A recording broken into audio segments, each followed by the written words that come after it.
पाखंडवादी और हमारे देश को गुलाम बनाए रखने वाली नीति अपनाने वाले ब्रिटिश हुकूमत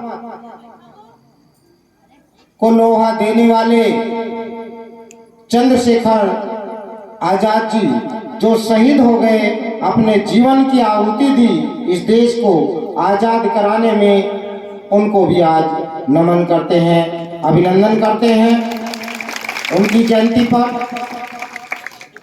यहाँ पर उपस्थित तमाम मातृशक्ति, हमारे पिता तुल्य साथी, नौजवान साथियों, उत्तर प्रदेश की ओर से नमन अभिनंदन आभार करता हूँ। इस कार्यक्रम की आयोजक कमेटी माननीय अध्यक्ष रामू जी और इस सुंदर से कार्यक्रम को बुद्ध तथागत गौतम बुद्ध बाबा साहब और सभी बहुजन महापुरुषों के विचारों से सुसज्जित करते हुए आप तक पहुंचाने वाले भाई आनंद राज जी और आपकी टीम को समता सैनिक दल हार्दिक बधाई अभिनंदन करता है। साथियों, आपके बीच में अनेकों बार आना होता है, लेकिन विशेष चीज ये है कि हम जो कथाएं करते हैं, अपने विचारों को प्रेषित करते हैं, मैं कम समय लूंगा, आज बहुत ही कम समय में अपनी बात को सीधे सीधे डायरेक्ट बोलूंगा कि हमें उसका उद्देश्य होना चाहिए। कोई भी मंच होता है, कोई कक्षा होती है, कोई सभा होती है, तो उसका एक उद्देश्य होता है। तो मैं आप सबसे अपील करता हूं, निवेदन करता हूं इस बात के लिए, पिछले 9 वर्षों का कार्यकाल हुआ, हिम्मत बढ़ा करके, तन मन धन का समर्पण दे करके, जैसे हमारे प्रिय बंधु आनंद राज जी ने आपको बताया, आप सब जानते हैं, जिस दिन से हमने संगठन में कदम रखा तो हमने अपने कदमों को रुकने नहीं दिया। चाहे हमें कितनी भी मुसीबतों का सामना करना पड़ा, हम किसी भी विषम परिस्थितियों में अपने जीवन को जिए, लेकिन हमने मिशन को रुकने नहीं दिया।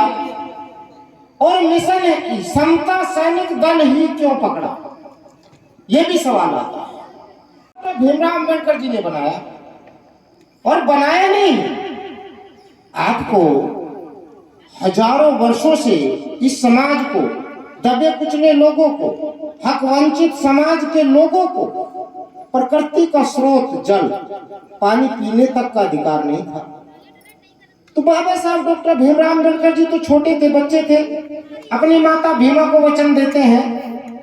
तो ये वादा बाबा साहब डॉक्टर भीमराव अंबेडकर जी ने बचपन में अपनी माँ से किया।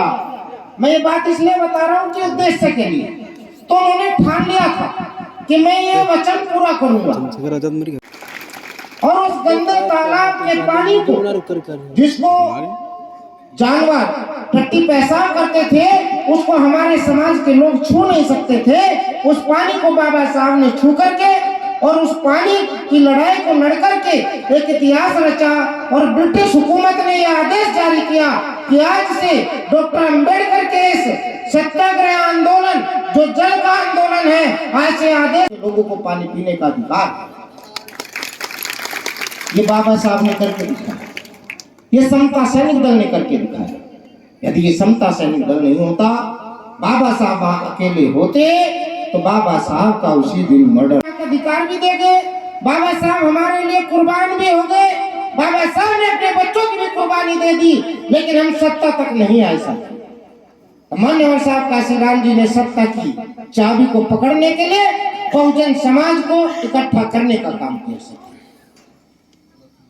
एक कितनी बड़ी नौकरी, ISPCS की नौकरी, भारत सरकार की सबसे बड़ी जो नौकरी होती है, उस नौकरी को लात मार के अपने अधिकारी को क्यों बनी? क्योंकि उन्होंने निश्चय लिया, उन्होंने ठान लिया कि मुझे कुछ करके दिखाना है, अपने हक वंचित समाज के लोगों को हुक्मरान बनाना है। और उन्होंने हुक्मरान बनाने के लिए बहुजन समाज की शक्ति को 4 बार आपको मुख्यमंत्री देने का काम किया, 4 बार मुख्यमंत्री देने का काम किया। आप 4 बार मुख्यमंत्री बने हो, मुझे तो समझ में नहीं आता कि वो मुस्कुराहट, वो हंसी कहाँ चली गई आप लोगों की। आपको गर्व नहीं होता कि आप 4 बार मुख्यमंत्री बनी हो? बहन कुमारी मायावती जी 4 बड़ी बड़ी बातें करते हैं साथियों, ये मैं नहीं कह रहा हूँ। और ये बहुत सुंदर बात मैं आपको बता रहा हूँ स्पष्ट। बहुत लोगों को मेरी बातें तीखी लगती है, बुरी लगती है। जितना भी राजनीतिक व्यक्ति है उसको तो मेरी बात कांटे की तरह चुभती है। ब्राइटनेस बढ़ाओ। इसलिए चुभती है क्योंकि हम उस दिशा पे काम नहीं कर रहे हैं जो एक कड़ी चलती आई बाबा साहब डॉक्टर पट्टे के हमारे लोगों को 2-2, 3-3 बीघे का पट्टा दे दिया। वो एक पट्टा 3 बीघे का पट्टा ठीक ऐसा था जैसे आटे में नमक डाल देते। तो आटे में नमक देने वाले लोग थे वो। लेकिन जब बहुजन समाज की सत्ता आई तो सत्ता में बैठते ही उन्होंने क्या कहा, जो जमीन सरकारी है वो जमीन हमारी है। जितनी जमीन को आप जोत रहे थे वो जमीन आपके नाम लिखी गई और आपको कहीं जाना नहीं पड़ा। तहसीलदार, कानूगो, पटवारी लेखपाल पूरी टीम के साथ आपके घर आते थे कि आओ रामू भारती के नाम 10 बीघे का पट्टा है, इनके नाम किया जाए, चलिए रामू भारती। ऐसा हुआ कि नहीं हुआ? किसने किया? चले जाए। तो जो कुछ बचे थे जेल से बाहर वो यूपी छोड़ के भाग गए थे साथियों। ये थी ताकत अपनी सरकार की। आज क्या है? आज हमारे घर में लूट हो रही है, हमारे बहन बच्चों को, बेटियों को, भाइयों को उठाया जा रहा है। आप थाने में जाएंगे आपके FIR नहीं लिखी जाएगी। बस क्या काम होता है? चिल्लाते हैं जय भीम जय भीम जय। क्या जय भीम जय भीम जय भीम करने से सत्ता हाथ में आ जाएगी? क्या न्याय मिल जाएगा? क्या सड़कों पर जो दौड़ रहे हैं, सड़कों पर भाग रहे हैं, क्या जो भीड़ इकट्ठी कर रहे हैं, क्या आपके हाथों में सत्ता आ जाएगी? क्या जो लोग मारे गए उनको न्याय मिल जाएगा? क्या उनको न्याय मिला है? इतिहास उठा करके देखिए, मतलब रिकॉर्ड उठा के देखिए कि जब से हम चिल्ला रहे हैं क्या किसी को न्याय मिला? केवल न्याय नहीं मिला, चिल्लाने से केवल मीडिया माफी हुई, मीडिया में फैलाया गया, प्रचार और प्रसार किया गया और अपनी समृद्धि बटोरने का काम किया। बाकी न्याय किसी को नहीं मिला साथियों। मान्यवर साहब काशीराम जी कहते थे, कितना भी चिल्ला लो, कितने बड़े बड़े संगठन। इस बात को समझने की कोशिश करिए, आप इस बात को समझने की कोशिश करिए कि ये पीपी सिंह क्यों यहाँ ये बात बोल रहा है। इसलिए बोल रहा है कि अब चुनाव का समय आ रहा है।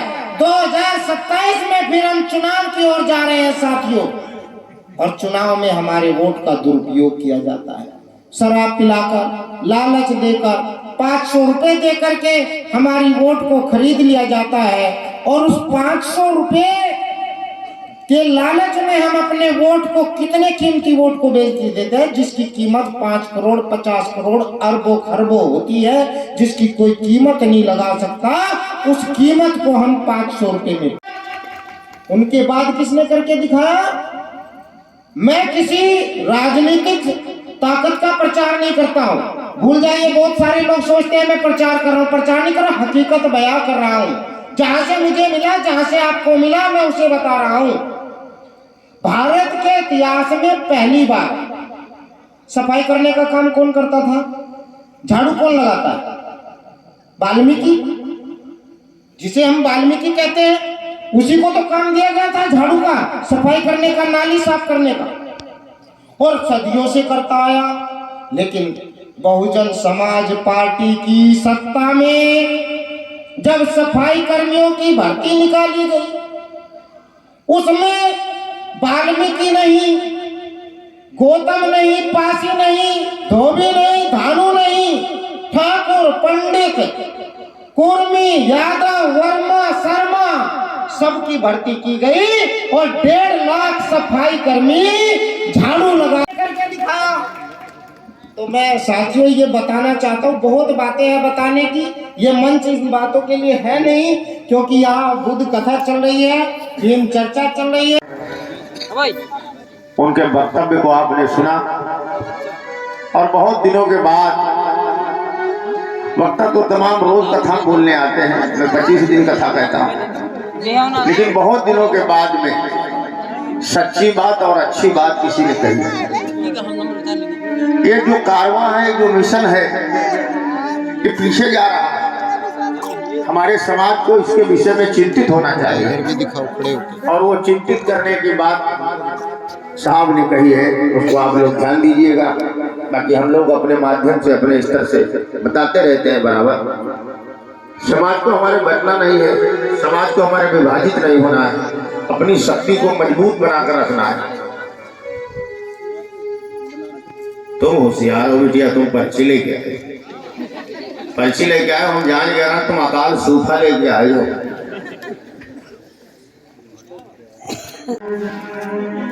कोई पढ़ रहा है, कोई लिख रहा है, कोई रोजी रोजगार व्यापार कर रहा है, तो जिसने अपनी सोच को, जिसने अपनी समझ को, जिसने अपने विचारों को बदल लिया, भगवान बुद्ध की कृपा उसको मिल गई। और जिसने बदल नहीं पाया तो वो कथा कहने वालों को बदल बदल कथा सुन रहा है। देखो बहन जी बैठी रसूलपुर की है, इनके गांव में